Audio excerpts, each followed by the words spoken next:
Capítulo 25. Paulo é julgado por Festo. Festo chegou à província e, depois de 3 dias, subiu de Cesareia a Jerusalém. Os chefes dos sacerdotes e os mais eminentes líderes judeus compareceram diante dele e apresentaram-lhe as acusações contra Paulo. Então, rogaram a Festo o favor de transferir Paulo para Jerusalém, em detrimento do direito de Paulo, pois estavam tramando matá-lo na estrada. Todavia, Festo respondeu: Paulo está detido em Cesareia, e eu mesmo brevemente partirei para lá. Enviem comigo alguns dos seus líderes, e apresentem ali os vossos protestos contra esse homem, se de fato ele cometeu algum crime. Havendo passado entre eles cerca de 8 a 10 dias, desceu para Cesareia, e no dia seguinte convocou o tribunal e mandou que Paulo fosse trazido diante dele. Assim que Paulo apareceu, os líderes judeus que haviam chegado de Jerusalém se aglomeraram ao seu redor, lançando sobre ele um grande número de ofensas e graves acusações, sobre as quais não tinham provas. Então, Paulo tomou a palavra em sua defesa. Em verdade, não tenho cometido pecado algum contra a lei dos judeus, nem contra o templo ou tampouco contra César. Porém, Festo, desejando ser agradável aos judeus, inquiriu a Paulo: Desejas tu subir a Jerusalém para ali ser julgado por mim a respeito dessas acusações? Replicou-lhe Paulo: Eis que estou diante do tribunal de César, onde convém seja eu julgado. Nenhum crime pratiquei contra os judeus, como tu muito bem sabes. Contudo, se fiz qualquer mal ou pratiquei algum crime que mereça a pena de morte, estou pronto para morrer. Mas se não são verdadeiras as acusações que me afrontam esses homens, ninguém tem o direito de me entregar a eles. Portanto, apelo para César. Assim, depois de haver consultado seus conselheiros, Festo determinou: Apelaste para César irás. Festo aconselha-se com Agripa. Passados alguns dias, chegaram a Cesareia o rei Agripa e Berenice em visita de boas-vindas a Festo.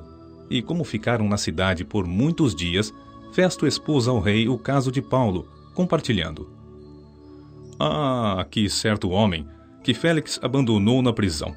Quando estive em Jerusalém, os chefes dos sacerdotes e os líderes dos judeus protestaram graves acusações contra ele, reivindicando que fosse condenado.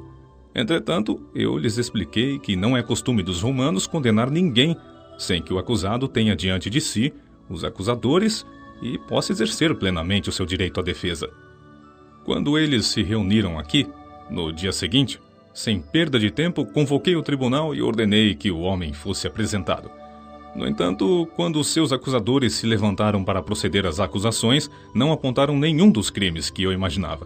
Ao contrário, levantaram apenas algumas questões relativas à sua própria religião, sobre as quais discordavam dele, e quanto a um certo Jesus, já morto, o qual Paulo alega insistentemente que está vivo. Diante de tudo isso, fiquei sem saber como investigar corretamente a questão. Por isso indaguei se ele estaria disposto a ir a Jerusalém e ali ser julgado a respeito destas acusações. Porém, apelando Paulo para que ficasse sob custódia até ser julgado pelo imperador, ordenei que permanecesse detido, aguardando o momento em que o pudesse enviar a César. Então, o rei Agripa propôs a Festo: Pois eu também gostaria de ouvir esse homem. Ao que Festo consentiu. Amanhã o ouvirás. Paulo diante de Agripa e sua corte. No dia seguinte, Agripa e Berenice chegaram com grande pompa e entraram na sala de audiências juntamente com seus altos oficiais e os homens mais importantes da cidade. Então, por ordem de Festo, Paulo foi trazido.